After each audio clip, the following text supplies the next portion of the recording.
Sud Radio, les vraies voix qui font bouger la France. Les voix de la politique.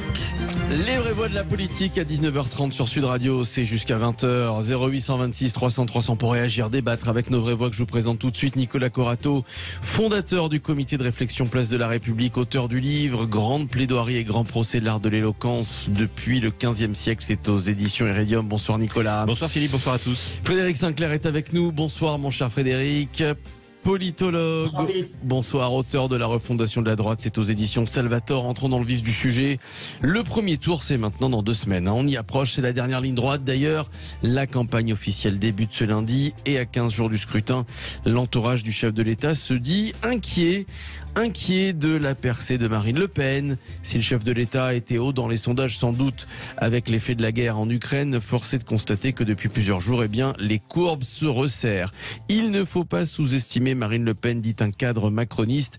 Les sondages qui créditent Marine Le Pen de 45% d'intention de vote au second tour face à Emmanuel Macron, c'est 12 points de plus qu'en 2017. Et puis cette fois, la candidate du Rassemblement national a des réserves de voix.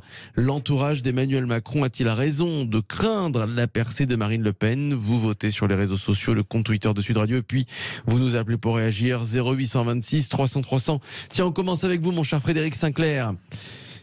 C'est scénarisé tout ça. Beaucoup disent que Macron essaie de faire peur. Il prépare ce second tour face à Marine Le Pen. Vous pensez que l'entourage du chef de l'État est sincère quand il se dit inquiet?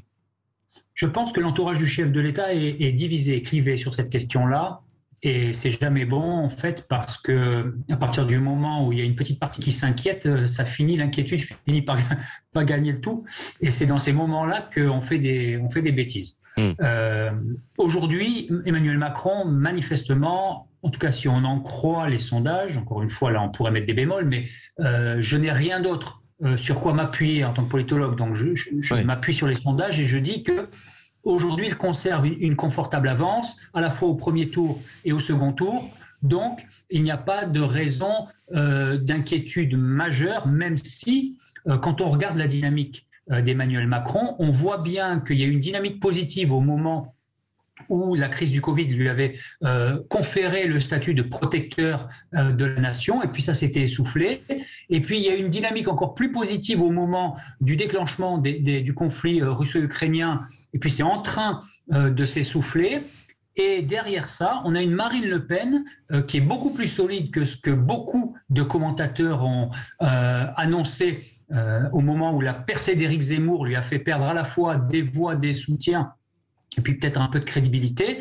Mais cette Marine Le Pen montre aujourd'hui qu'elle a la capacité à la fois de rassembler relativement largement, 45% au second tour à 15 jours du premier tour, et avant le débat, je dis c'est pas mal. Donc je dis que ce débat-là va être clé et que effectivement, dans l'entre-deux tours, en fonction des résultats de premier tour, à ce moment-là, on pourra faire un diagnostic plus précis.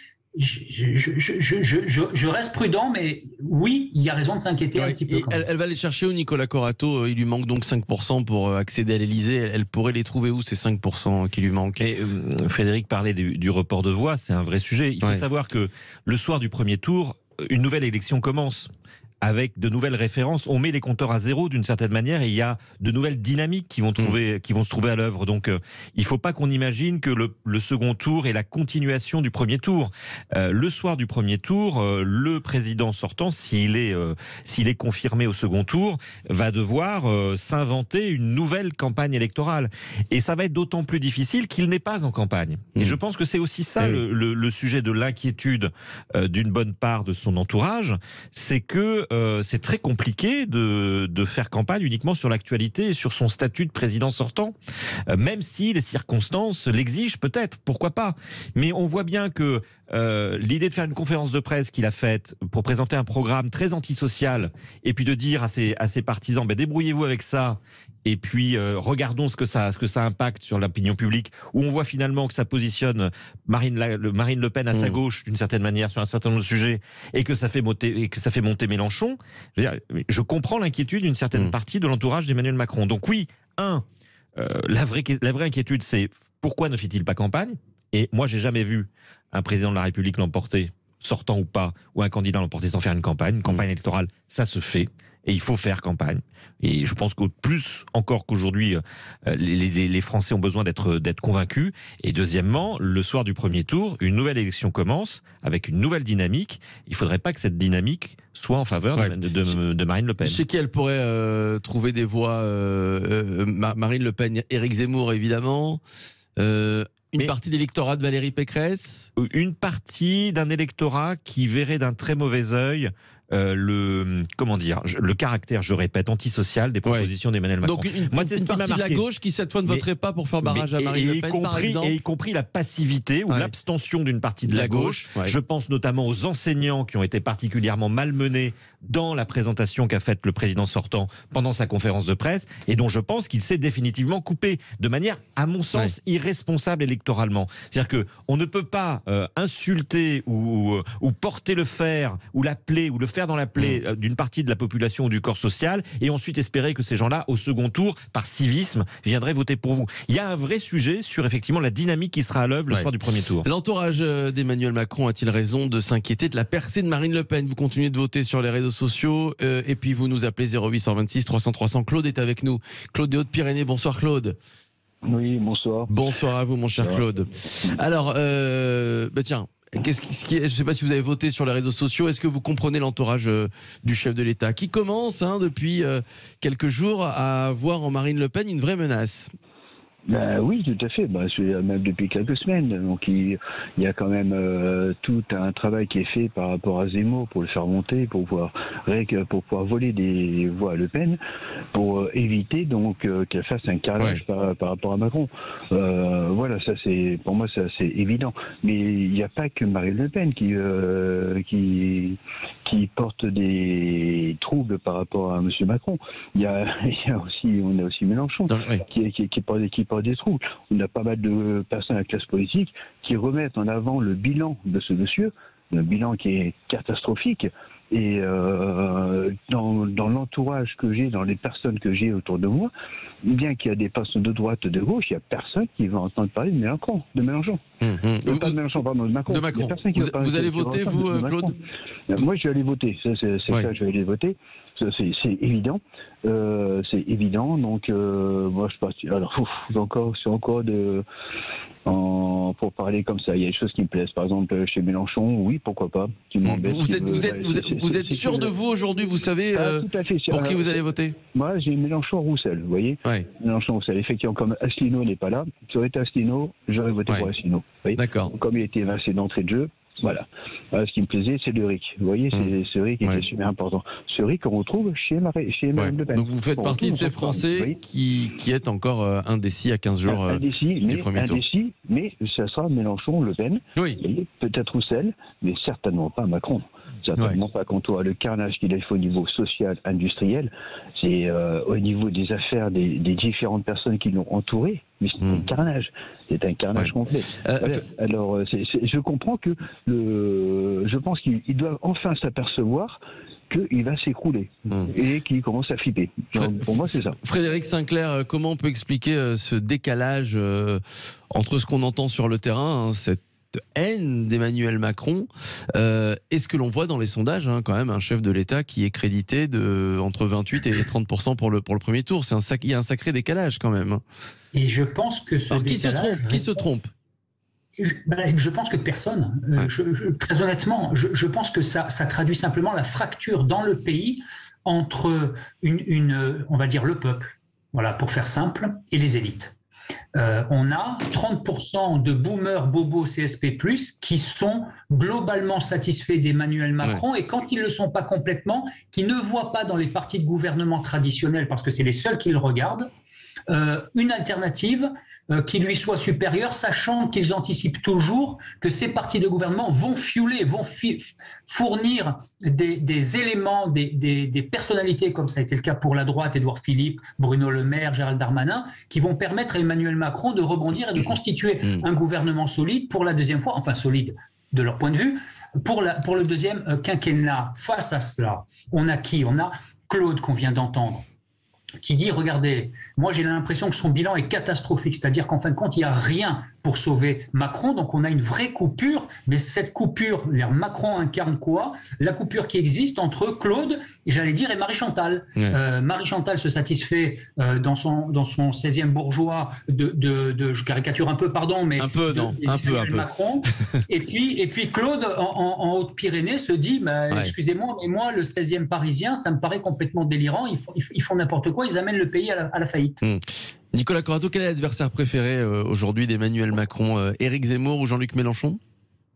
Oh, certainement Éric Zemmour, parce que c'est celui qui clive le plus et qui pourrait reconstituer très facilement un bloc autour d'Emmanuel Macron. Mais Claude est très intéressant. Claude, il ressemble à 40% des Français qui déclarent qu'ils vont aller voter au premier tour de l'élection présidentielle. 40% des électeurs potentiels du dimanche 10 avril déclarent aujourd'hui ne pas savoir pour qui ils vont voter. Ce sont les fameux indécis. C'est un chiffre colossal. Ça veut dire que, effectivement, les sondages sur lesquels on s'appuie parce qu'on n'a rien d'autre sont peut-être complètement faux, parce qu'au dernier moment, 40% du corps électoral va prendre une décision, peut-être dans l'isoloir, de voter pour un tel plutôt qu'un tel, et donc ça peut remettre en cause, y compris les dynamiques qu'on voit dans les sondages. Donc ça, c'est un point très important, sans compter ceux qui sont avant, c'est-à-dire ceux qui disent qu'ils n'iront pas voter, les 30% à peu près d'abstentionnistes prévus, peut-être plus, qui eux, peut-être aussi ont une part du résultat, non pas dans le bulletin de vote, parce qu'ils n'iront pas, mais dans la canne à pêche, s'il fait beau, et s'ils vont aller pêcher plutôt que de remplir leur devoir citoyen. Mais on est vraiment sur une élection où les choses sont assez mouvantes, et effectivement, des abstentionnistes, des indécis, on ne les travaille pas en restant à l'Élysée, en finissant son mandat avec toute la responsabilité qui lui incombe. Des indécis, on les travaille par l'argumentaire, par la campagne, et c'est exactement ce que fait Marine Le Pen, par exemple, ou exactement ce que fait Jean-Luc Mélenchon, qui lui aussi connaît une vraie dynamique. Et donc, il faudrait faire attention que c'est pas dans 15 jours qu'il va falloir se réveiller en sursaut pour l'équipe d'Emmanuel Macron. C'est maintenant qu'il faut prendre effectivement conscience qu'une campagne a lieu et qu'une grande partie du corps électorale est indécise. Sinon, on parie sur un scrutin censitaire. C'est un peu ce que décrit Frédéric Sinclair, c'est-à-dire imaginer qu'une toute petite partie finalement du corps électoral, celle qui a le plus intérêt à la reconduction d'Emmanuel Macron, va aller voter parce qu'elle a intérêt à aller voter, que les autres qui ne pourraient voter que contre leurs intérêts vont rester chez eux. Très vite, est-ce qu'il est possible, et Nicolas et Frédéric Sinclair, est-ce qu'on peut envisager une élimination d'Emmanuel Macron au premier tour? Ou c'est de la politique fiction, Frédéric Sinclair? Non, on peut. On peut, et encore une fois, il faut rentrer dans la catégorie pour une raison X ou Y. Imaginons l'affaire McKinsey explose et que les médias aujourd'hui mainstream qui refusent d'en parler le mettent au JT de TF1 et qu'on ait l'impression d'un vrai scandale d'État. À ce moment-là, on peut imaginer un effondrement d'Emmanuel Macron et un surgissement d'un Mélenchon-Le Pen et avoir un second tour complètement différent. Mais encore une fois, c'est un cas très particulier. La probabilité est très faible. Nicolas? Non, il y a une volatilité de l'électorat, il y a une indécision de l'électorat. Effectivement, il y a des signaux faibles qui devraient inquiéter le camp Macron. L'affaire McKinsey en est une. C'est pas un signal faible dangereux dans le sens où c'est pas Emmanuel Macron qui est visé par ces révélations, mais c'est le système qui le représente, c'est-à-dire cette forme d'élite technocratique qui a recours au privé, qui se défie du public, et donc c'est culturellement, symboliquement très très dur pour la Macronie. Donc effectivement, oui, il y a des signaux faibles inquiétants pour la Macronie en ce moment. Allez, dans un instant, merci à Claude, Claude de Haute-Pyrénées, merci d'avoir témoigné, mon cher Claude, au 0826 300 300. Dans un instant, sur Sud Radio, Macron assassin, scandé hier par des militants au meeting d'Éric Zemmour. Beaucoup de candidats se sont indignés, notamment du silence du chef de Reconquête, Emmanuel Macron, qui aujourd'hui a répondu à Éric Zemmour. On en parle dans un instant avec Frédéric Sinclair et Nicolas Corato. À tout de suite. Sud Radio, les vraies voix qui font bouger la France, les voix de la politique. Retour des vraies voix sur Sud Radio, les vraies voix de la politique. C'est avec Nicolas Corato, fondateur du comité de réflexion Place de la République, avec le politologue qui est avec nous, Frédéric Sinclair.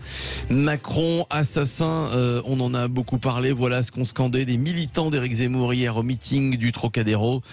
Beaucoup de candidats qui se sont dit choqués, qui se sont indignés du silence du candidat Zemmour. Et ce matin, la réaction du chef de l'État qui ne s'est pas fait fait attendre. Chef de l'État assez ironique, écoutez. Alors il y a deux hypothèses. La première, c'est l'indignité. C'est plutôt celle qui me semble la plus crédible. Mais ça n'est pas une surprise. La deuxième, c'est la méconnaissance d'une réforme très importante du quinquennat. C'est le 100% santé. Et maintenant, les prothèses auditives, les lunettes et les prothèses dentaires sont remboursées par la sécurité sociale. 10 millions de Françaises et de Français ont eu accès à cela. Ça fait partie de mon bilan. C'est un bilan social dont je suis fier. Et j'invite alors à ce moment-là le candidat malentendant à pouvoir s'équiper à moindre frais.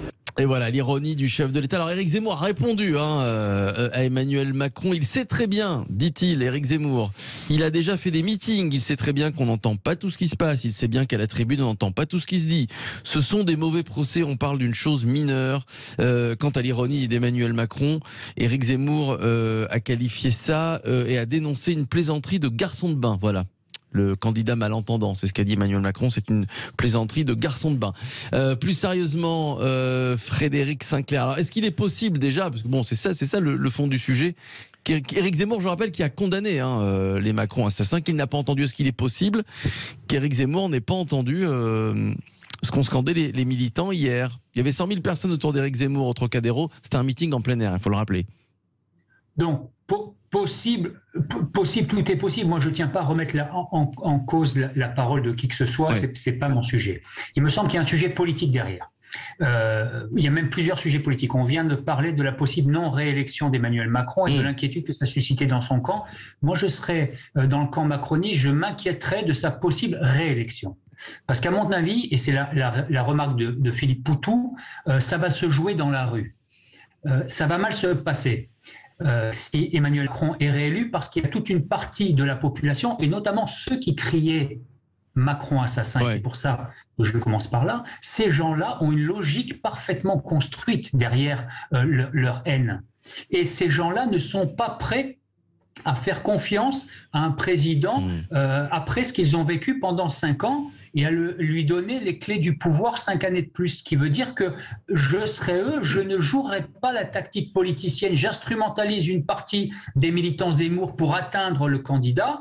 Je prendrai au sérieux ce qui est en train de se passer dans l'opinion parce que je pense qu'il y a une haine très profonde qui ne va pas s'arrêter parce que notre démocratie est profondément abîmée. Je l'ai déjà dit plusieurs reprises à votre micro, je le répète, je suis profondément inquiet de ce qui pourrait se passer les 5 prochaines années. Sur le cas d'Éric Zemmour, il me semble qu'on est face à un non-sujet, 3 heures de meeting, une poignée de militants qui hurlent des bêtises et qui laissent exploser leur colère. Ils ont voulu instrumentaliser la chose, comme ça avait été le cas à Villepinte, sauf qu'à Villepinte, c'était très clair, très ciblé. On avait effectivement des gens qui avaient fait le coup de poing contre des militants pacifistes d'extrême gauche. Là, on n'est pas dans ce cas-là. On crie Macron assassin.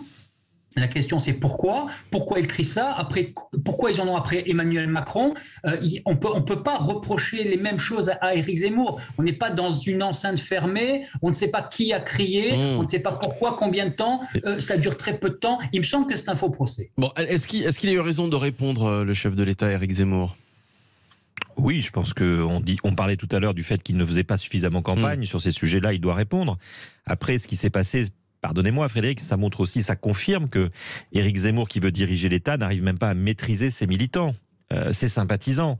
On les a vus dans plusieurs meetings faire le coup de poing, effectivement, dans d'autres menacer des journalistes, leur cracher dessus, des journalistes qui ont dû être exfiltrés par un service de sécurité qu'on va qualifier d'exangue.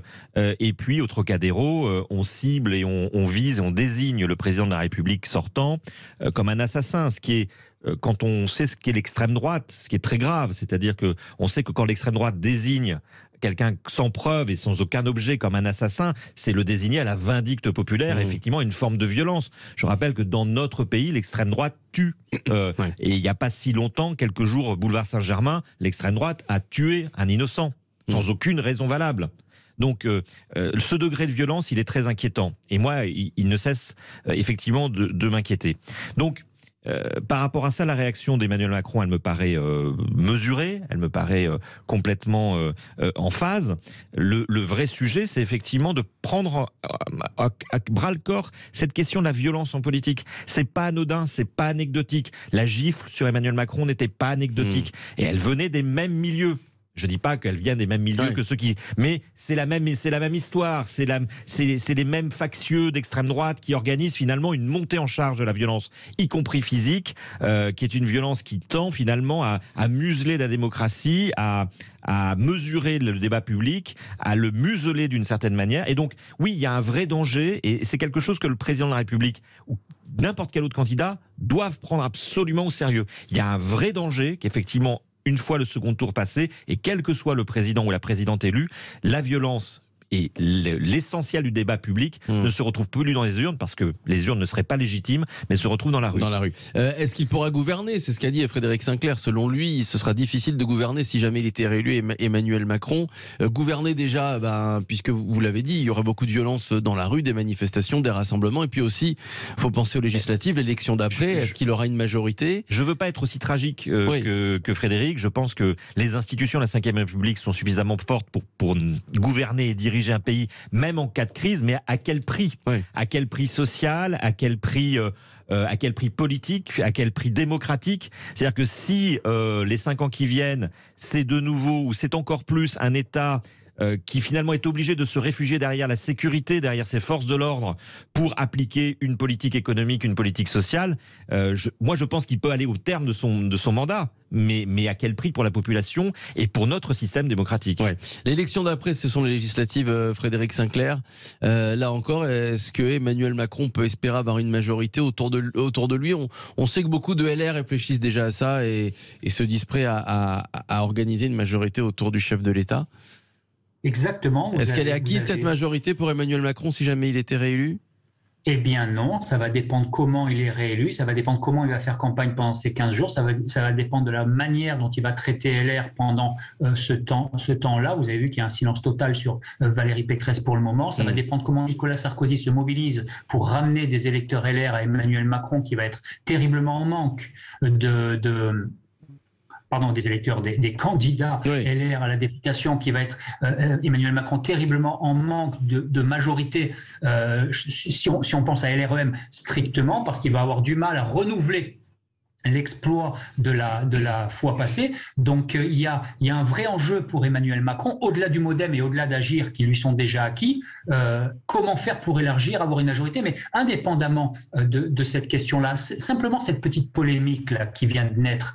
Vous avez entendu la réponse de Jean-Luc Mélenchon. Jean-Luc Mélenchon dit Emmanuel Macron instrumentalise les malentendants. Oui. C'est ce qu'il a fait. Hein. Emmanuel Macron instrumentalise les malentendants. Jean-Luc Mélenchon est sourd, hein, et il l'a dit plusieurs fois. Il a une oreille qui présente des petits problèmes de surdité. Il l'a dit à plusieurs. Il l'a dit dans les médias. Donc effectivement, il a pris ça comme une discrimination, la réponse du chef de l'État, qui a qualifié Éric Zemmour de malentendant. Voilà. Et ça s'appelle un faux pas. On veut faire de l'ironie, on fait un faux pas, et Emmanuel Macron rappelle comme ça, sur une toute petite phrase, comment il est méprisant à l'égard d'un certain nombre de personnes, et puis là, pour le coup, des handicapés. Et donc, il y a un vrai défi pour Emmanuel Macron, c'est-à-dire qu'il est lui-même une nuisance pour lui-même. En termes de communication, ça va être compliqué pour lui, cette période. Nicolas Corato, sur la réaction de Jean-Luc Mélenchon. Oui, on sait à quel point Jean-Luc Mélenchon est sensible sur ce sujet-là. Oui. Il le fait remarquer à chaque fois. Il a raison d'ailleurs, parce que c'est vrai qu'on a plutôt l'habitude de sourire sur ces sujets qui sont un vrai drame humain pour ceux qui parfois en souffrent. Donc, dont acte, c'était pas la réponse la plus à droite du président de la République. Mais moi, je répète qu'il devait réagir, et qu'il devait réagir fermement, et que d'ailleurs, d'autres auraient dû réagir tout aussi fermement. Je veux dire, on ne désigne pas sans objet, sans aucune preuve, et uniquement dans un débat public violent, quelqu'un comme assassin. C'est, encore une fois, ça nous rappelle des heures les plus... Pardon, je vais faire un point Godwin, les heures les plus sombres du passé. C'est l'histoire du bouc émissaire. Quel que soit le bouc émissaire et quelle que soit la critique que je puisse faire de la politique, je le répète, antisociale d'Emmanuel Macron, il n'y a aucune raison de le faire traiter d'assassin publiquement. Aucune raison. Un mot sur les législatives. Il se murmure que le chef de l'État puisse dissoudre l'Assemblée nationale pour avancer l'élection législative de 2 semaines. Est-ce que c'est possible ou pas? En 2 mots, Frédéric Sinclair. Je pense que très mauvaise idée. S'il le fait, ça ne lui accordera pas davantage les dissolutions en général, les dernières passées. Oui, Nicolas Corato. Alors, c'est la meilleure manière de perdre soit les présidentielles, soit les législatives, soit les deux. Et voilà. Merci à vous, Nicolas Corato, fondateur du comité de réflexion Place de la République, et le livre de Nicolas Corato, Grande plaidoirie, grand procès, l'art de l'éloquence depuis le XVe siècle. Merci également à Frédéric Sinclair, politologue, et son livre, là, c'est la refondation de la droite. Aux éditions Salvator, dans quelques instants, c'est le Loft Music. Yvan Cugius qui reçoit ce soir le comédien et chanteur Anthony Cavana. À tout de suite.